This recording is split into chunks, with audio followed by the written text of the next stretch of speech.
السلام عليكم ورحمة الله وبركاته الحمد لله رب العالمين والصلاة والسلام على أشرف المخلوقين وعلى آله وأصحابه الفائزين ഏറ്റവും പ്രിയമുള്ള സഹോദരങ്ങളെ, ഇന്ന് നിങ്ങളോട് ചർച്ച ചെയ്യുന്ന വിഷയം ഒരു ജീവിതത്തിൻ്റെ 100%-ൽ 90% വരെയും കുടുംബങ്ങളിൽ നടക്കുന്ന പ്രശ്നങ്ങളും കാരണങ്ങളും കാര്യകാരണങ്ങളും സംശയങ്ങളും അക്രമങ്ങളും ഒക്കെയും ഒരു നിമിഷ നേരത്തെ നമ്മുടെ ചിന്തയിൽ ഉത്ഭവിക്കുന്ന അല്ലെങ്കിൽ നമ്മുടെ ചിന്തയിൽ ഉത്ഭവിപ്പിക്കുന്ന എന്ന് പറഞ്ഞാൽ പിശാച് നമ്മളെ കൊണ്ട് തോന്നിപ്പിക്കുന്ന ഒരു ചെറിയ കാരണം ആയിരിക്കാം എന്ന് തോന്നിപ്പിക്കുന്ന ഒരു കാരണമാണ് ഒരുപക്ഷെ നമ്മുടെ കുടുംബത്തെ രണ്ടാക്കി കളയുന്നത്. അപ്പോൾ എപ്പോഴും നമ്മുടെ മനസ്സിൽ തീരുമാനം എടുക്കുന്നത് സത്യത്തിൽ നമ്മൾ മാത്രമല്ല എന്ന് ആദ്യം മനസ്സിലാക്കുക. നമ്മൾ എടുക്കുന്ന തീരുമാനത്തിൽ എപ്പോഴും തെറ്റായി പോകുന്നത് അത് നമ്മൾ ആ സമയത്ത് ഒരുപക്ഷെ ആ തീരുമാനത്തിലേക്ക് നിയന്ത്രിച്ച പിശാചിൻ്റെ ഒരു ഇടപെടലാണ്. അതേ സ്ഥാനത്ത് അവിടെ അത് വേണമോ വേണ്ടേ എന്ന് തീരുമാനിക്കാനുള്ള ഒരു സ്വാതന്ത്ര്യം, ഒരു സ്വതന്ത്ര അവകാശം നമുക്കുണ്ട്.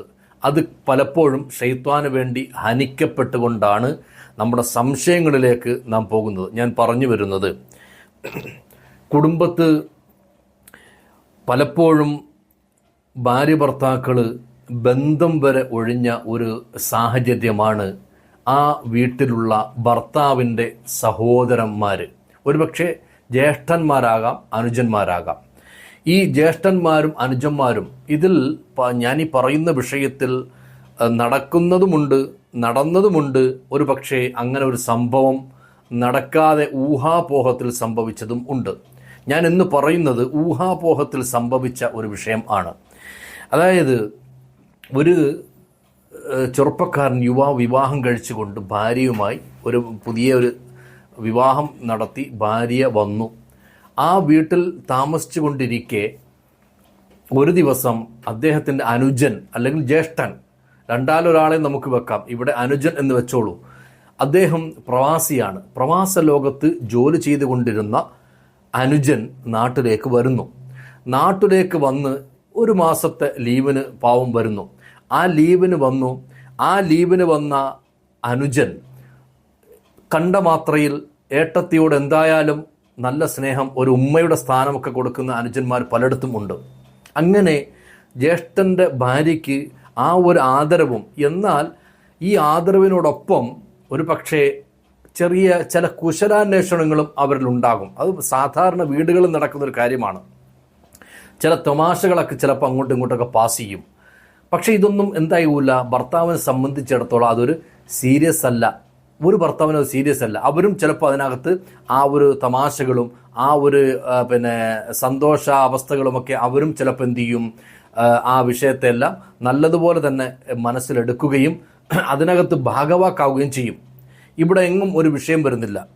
എന്നാൽ ഈ അനുജൻ അല്ലെങ്കിൽ ഈ ജ്യേഷ്ഠൻ ഈ പുതിയ പെണ്ണുമായി അല്ലെങ്കിൽ നവവധുവുമായി പല നിലയിലും ഭക്ഷണത്തിൻ്റെ വിഷയത്തിലായാലും വീട്ടിലെ കാര്യങ്ങളിലായാലും ഒരുപക്ഷെ ഭർത്താവിൻ്റെ കാര്യത്തിലായാലും അവർ തമ്മിൽ നടക്കുന്ന സംസാരത്തിൽ ഒരു പക്ഷേ ചിരിയും കളിയും ആംഗ്യവും ഒക്കെ വരികയും ചെയ്യും. ഇതും സാധാരണ വീടുകളിൽ നടക്കുന്ന ഒരു സംഭവമാണ്.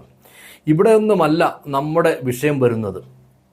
ഈ ഒരു മാസത്തെ ഹ്രസ്വകാല അവധിക്ക് വേണ്ടി പ്രവാസ ലോകത്ത് നിന്ന് നാട്ടിലേക്ക് വന്ന അനുജൻ, ആ ചെറുപ്പക്കാരൻ വിവാഹം കഴിഞ്ഞിട്ടില്ല. അദ്ദേഹം തിരിച്ചു പോകുന്നതിന് മുമ്പായിട്ട് അദ്ദേഹത്തിന് വേണ്ടുന്ന ശുശ്രൂഷകൾ, ഭക്ഷണം ആയാലും വസ്ത്രം ആയാലും അത് അലക്കലായാലും ഒക്കെ ഒരു അനുജൻ, ഭർത്താവിൻ്റെ സ്ഥാനം അല്ലെങ്കിലും അവനോട് കാണിക്കുന്ന ഒരു മാന്യത, ഈ മാന്യത എന്ന് പറയുമ്പോൾ അവനെ അനുസരിക്കൽ അല്ല, അവനോട് കാണിക്കുന്ന ഒരു സ്നേഹം എന്ന നിലയിൽ ഈ സ്ത്രീ കാണിക്കുകയും അവസാനം ഇദ്ദേഹത്തിൻ്റെ ഈ ഹ്രസ്വകാല അവധി കഴിഞ്ഞ് പ്രവാസ ലോകത്തേക്ക് പോകാൻ തയ്യാറെടുക്കുന്നു.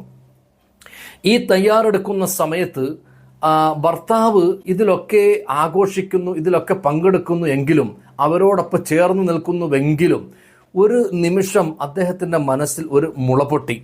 ആ മുളയെന്ന് പറയുന്നത് അനുജനും എൻ്റെ ഭാര്യയും നല്ല സ്നേഹത്തിൽ തന്നെയാണ്, സംശയം ഒന്നും ഇല്ല.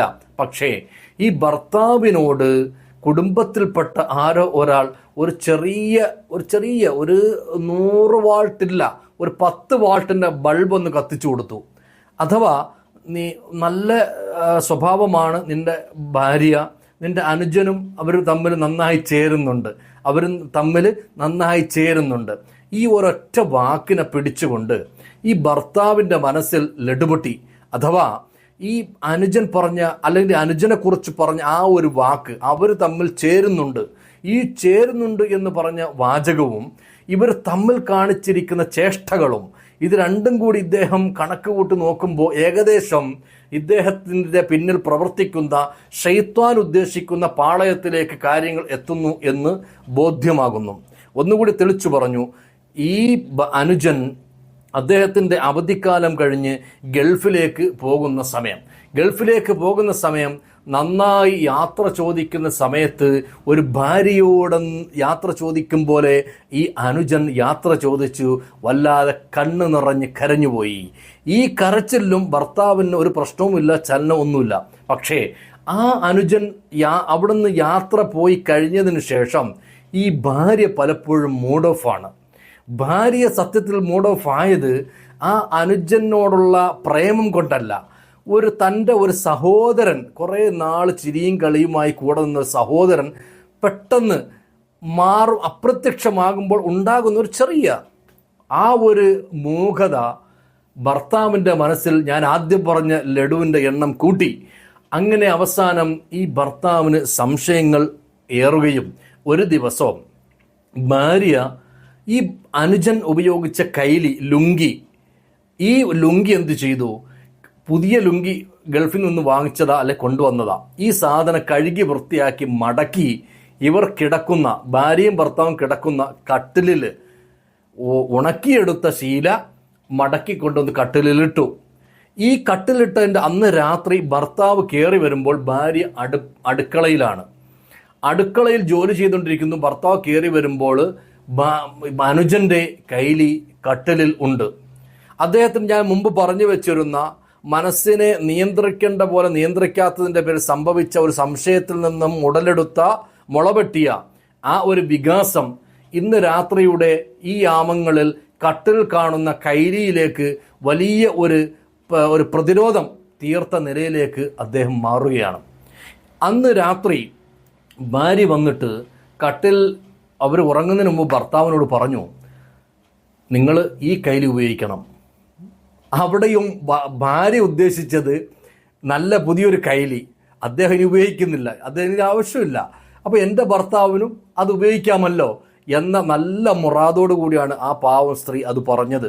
പക്ഷേ അപ്പോൾ ഞാൻ മുമ്പ് പറഞ്ഞിരുന്ന ആ ലഡുകളുടെ എണ്ണം കൂടുകയും ഈ ഭർത്താവിന് ഇത് സംശയത്തിൻ്റെ അങ്ങേയറ്റം, ഇത് രാത്രി ഉടുത്തുകൊണ്ട് കിടന്ന ഭർത്താവിന് സത്യത്തിൽ ഉറക്ക് വന്നില്ല.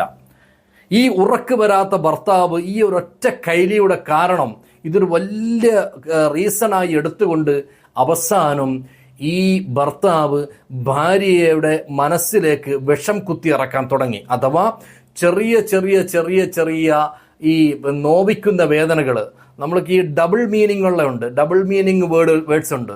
ഈ രണ്ട് അർത്ഥമുള്ള വാക്കുകൾ ഉപയോഗിച്ച് രണ്ട് വള്ളത്തിൽ കാല് ചവിട്ടിക്കൊണ്ട് ഭാര്യയെ സംശയാസ്പദമായ നിലയിലേക്ക് കൊണ്ടെത്തിച്ചു. അവസാനം ഈ ഭാര്യ ഈ വിഷയത്തിന്റെ സത്യാവസ്ഥയെ ഭർത്താവിനോട് ചോദിക്കുമ്പോൾ ഭർത്താവ് ഏതോ ഒരു നിമിഷത്തിൽ ദേഷ്യം വന്നിരിക്കുന്ന സമയത്ത്, പ്രഷർ കൂടിയ സമയത്ത് ഒറ്റ വാക്കിൽ പറഞ്ഞു, നിനക്ക് എന്നെ അല്ലല്ലോ ആവശ്യം, അവനെയല്ലേ.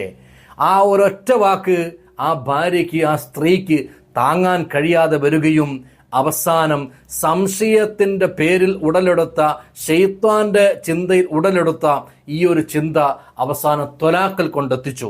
അപ്പോൾ ഇവിടെ ഈ സംശയങ്ങൾ വരാതിരിക്കാൻ നമ്മൾ ചെയ്യേണ്ട ഒരു വലിയ കാര്യമുണ്ട്.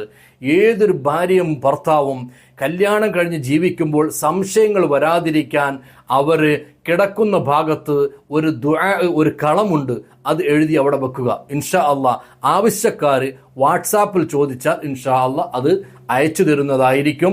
എപ്പോഴും നിങ്ങൾ ഈ വാട്സാപ്പിൽ അയച്ചതാ എന്ന് മാത്രം പറയരുത്, കാരണം അതിന് ഫലം കുറയും. അത് ഖാത്തം സുലൈമാനൊക്കെ വരച്ച് അതിൻ്റെ കളവൊക്കെ വരച്ച് എഴുതി ഇജാസത്തുള്ളവരിൽ നിന്നും നിങ്ങൾ എഴുതി മേടിക്കുമ്പോൾ അതിന് പവർ വ്യത്യാസമുണ്ട്. ഇൻഷാ അള്ളാഹ് അല്ലാഹു തആല നമ്മുടെ ഭാര്യ ഭർത്ത ബന്ധങ്ങളിൽ പ്രശ്നങ്ങളും വിള്ളലുകളും വീഴാതിരിക്കാൻ ഈ ദുആയും ഈ ഖുർആനിൻ്റെ എണ്ണങ്ങളുമൊക്കെ കാരണങ്ങളാക്കട്ടെ. അസ്സലാമു അലൈക്കും വറഹ്മത്തുള്ളാഹി വബറകാതുഹു.